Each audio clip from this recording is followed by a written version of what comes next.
آ جاؤں گا. وہ مجھے بھی کتابوں میں صفائی کرتے کرتے وہ مل گئی، پتہ نہیں کب سے کی پڑی ہوئی تھی. وہ پرانا نسخہ ہے جس پر میں نے حفظ کیا.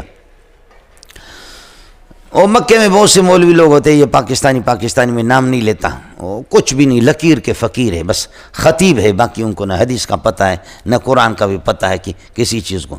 جا کر کے پوچھا، کہا کہ سوچوں گا، دیکھ کر کے بتاؤں گا. پھر دوسرا پوچھا، تیسرا پوچھا، چوتھا پوچھا، آیت پوچھو، حدیث پوچھو، کچھ بھی پتہ نہیں. میرے پاس کتابیں نہیں تھیں. حضرت اقدس میرے استاد یہاں آئے مولانا عبدالحق صاحب، تو میں حرم میں ہوتا تھا، یاد کرتا. پہلے تو آدمی کو بعض الفاظ کے ترجمے نہیں آتے، تو میں نے دیکھا کہ ایک آدمی لمبی سی اس کی ناک تھی اور وہ اس طریقے پر یہاں ٹیک لگا کر کے قرآن پڑھتا تھا، اور کچھ لوگ آ کر کے اس سے پڑھتے تھے اور وہ چلے جاتے تھے.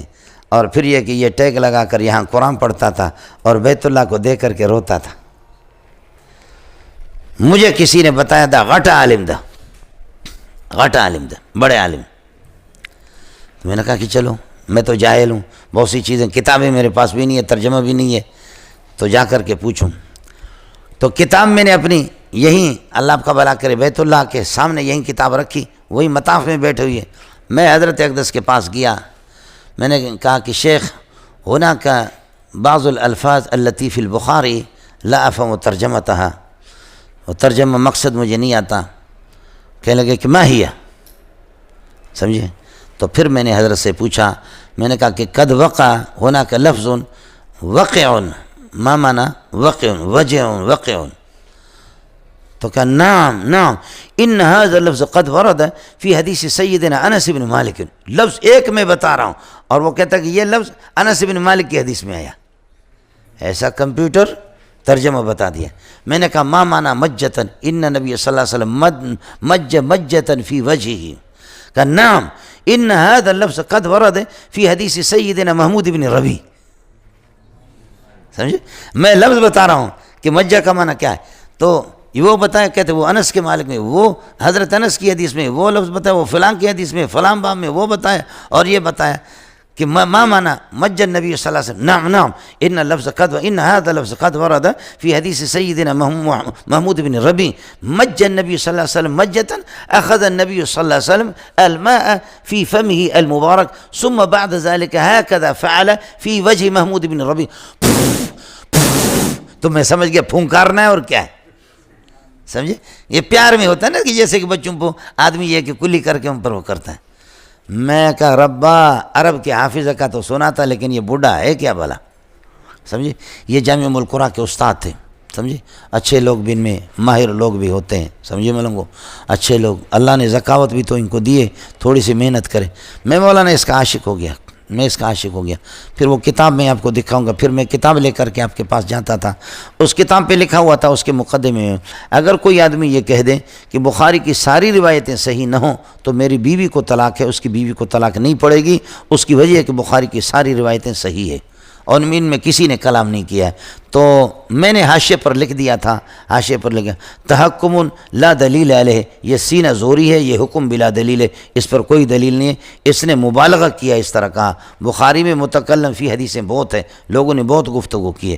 میں نے اس پر لکھا تھا کہ ما انصف ھذا، اس مقدمہ نگار نے انصاف نہیں کیا. ھذا تحکم منہ، یہ اس کی طرف سے حکم بلا دلیل ہے، لا دلیل علیہ، اس پر کوئی دلیل نہیں. اس نے کہا، اس کو پڑھا، میری کتاب لے لی اور کہا کہ من کتب ھذا، یہ کس نے لکھا ہے حاشیے پر. میں نے کہا میں نے لکھا ہے. کہتے ہیں یا سبحان اللہ، یا ابنی، بیٹے انصفت کل الانصاف، آپ نے اچھا کیا. اس نے کہا اچھا لکھا ہے. نعم ھذا هو رأی المحققین فی صحیح البخاری، بخاری کے بارے میں یہی رائے. بس اللہ مجھے قربان کرے ہم لوگوں کو. مولانا اس کا حافظہ میں نے دیکھا، اور اس کی حدیث میں اس کی مہارت میں نے دیکھی. اب بھی مجھے جب یاد مجھے آ جاتا ہے، میرا سینہ باہر آ جاتا ہے، یہ ہے کہ کلیجہ میرا باہر آ جاتا ہے. بہت اس سے میں نے استفادہ کیا. اور اس زمانے میں یہ حرم شریف کے دائیں بائیں اتنی آبادیاں نہیں ہوتی تھی. پرانی بات ہے، 1417، اب 1440 پہ آگے 22-23 سال ہو گئے پہلی مرتبہ جو حج کیا. تو حضرت نے فرمایا، اور پھر اس سے میں بہت پوچھتا تھا، فرمایا کہ بیٹا آپ کیسے یہاں. میں نے کہا میں اجمی ہوں اور میں دکتور بھی ہوں. تو ان کے ہاں دکتور بڑی چیز ہے. تو میں دکتور، ماشاءاللہ دکتور حصل تعالی دکتورہ میں کہا، بہت میں استفادہ کرتا تھا.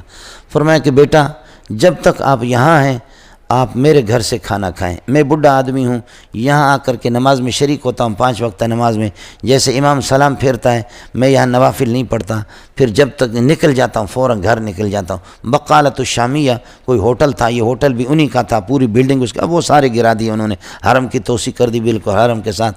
فرمایا کہ اس کے اوپر میرا گھر ہے، 1 دفعہ 2 دفعہ میں آپ کو گھر دکھاتا ہوں، اس کے بعد مجھ سے پوچھو نہیں، وہاں جاؤ آپ کو کھانا کھلائیں گے، کھانا کھا کر کے پھر یہاں آ کر کے حرم میں عبادت کرو۔ بڑے استفادے میں نے کیے، بڑے آدمی تھے مولانا۔ بس پھر ہم لوگوں نے حج کیا، اس رش حج کے موقع پر 30-40 لاکھ کا مجمع ہوتا ہے۔ پھر اس کے بعد میری بدقسمتی ہے کہ میں، اللہ آپ کا بھلا کریے، کہ اس سے میری ملاقات ہوئی نہیں، پھر کئی سال پھر حج پہ میں نہیں گیا۔ اس کے بعد گیا تو وہ سارے مکانات اٹھا کر کے انہوں نے ختم کر دی۔ ساتھیوں سے معلوم کیا تو انہوں نے کہا اللہ کو پیارے ہو گئے، ان کا انتقال ہو چکا ہے۔ بہت بڑے آدمی تھے مولانا۔ محترم سامعین، مولانا منظور مینگل صاحب کی ایک بہترین اور ایک اچھی صفت یہ ہے کہ مولانا منظور مینگل صاحب قرآن حافظ ہونے کے ساتھ، عالم مفتی ہونے کے ساتھ، وہ حافظ بخاری بھی ہے کہ مکمل بخاری شریف میں جتنی بھی احادیث مبارکہ ہے جو ہزاروں کے تعداد میں ہے، وہ تمام کے تمام مولانا منظور مینگل صاحب نے یاد کیا ہے۔ اور بہترین بات یہ کہ مولانا منظور مینگل صاحب نے یہ بخاری شریف خانہ کعبہ مکہ شریف میں بیت اللہ میں یاد کیا ہے، اور یہ شرف بھی ان کو حاصل ہے کہ صرف کچھ مہینوں میں ہی مولانا منظور مینگل صاحب نے مکمل بخاری شریف یاد کی۔